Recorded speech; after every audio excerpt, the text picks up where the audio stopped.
Healthy relationships depend on several elements, including healthy communication, healthy boundaries, mutual respect, and support for one another.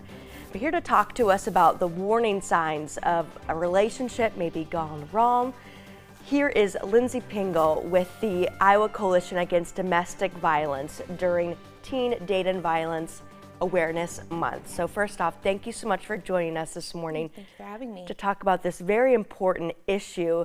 So can you talk about what does this problem look like here in Iowa? Yeah, absolutely. So domestic violence is unlike a lot of other crimes that you hear about because it can happen to anyone at any time, regardless of age, race, gender, or socioeconomic status.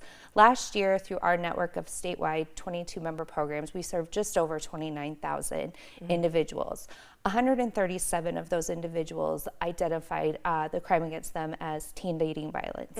However, that number might seem low, but it's because coming forward to report is often hard for individuals, especially when we think of youth dealing with these types of situations.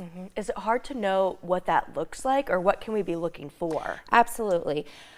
With teens, things you might look for is isolation. Are you noticing behavior changes? Have friendships changed? Is someone isolating from their family? Is the person that they're in the relationship with often putting them down, usually in public settings? Are they showing signs of jealousy or rage, intense mood swings? Is the individual who is being harmed, are they nervous to go places? Do they feel they have to check in with their partner?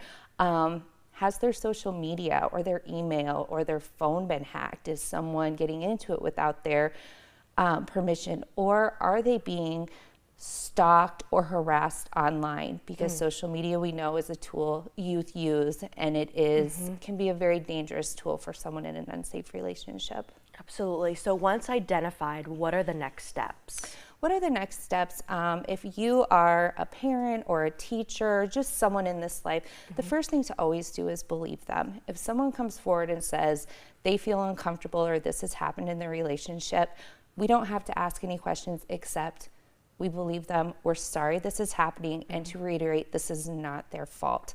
Always listen with support and try not to give advice, which can be hard, but kind of going into that, ultimatums, especially as a parent, we want to protect our kids, but if we can stay away from ultimatums and really focus on the behavior of the person who's harming and not the individual themselves, really focus on why you're concerned about the behavior, or if someone's questioning if this is normal, reiterate that if it's making them feel uncomfortable, if they feel their boundaries are being crossed, they feel unsafe, it's unhealthy. And then be open and ask, what are the next steps? What would they like to do? Really let them lead what safety looks like for them. And the nice thing here in Iowa is we have advocates in all 99 Iowa counties who are here to support them. That's huge. So what are some resources people should know about? Yeah, absolutely.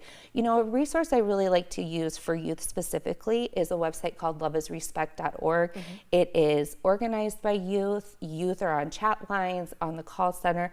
But here in Iowa, I would encourage anyone to visit our website, www.icadv.org, to connect directly with the advocate in their area. Or they can call the Iowa Victim Service Call Center. It's available 24 hours a day, 7 days a week.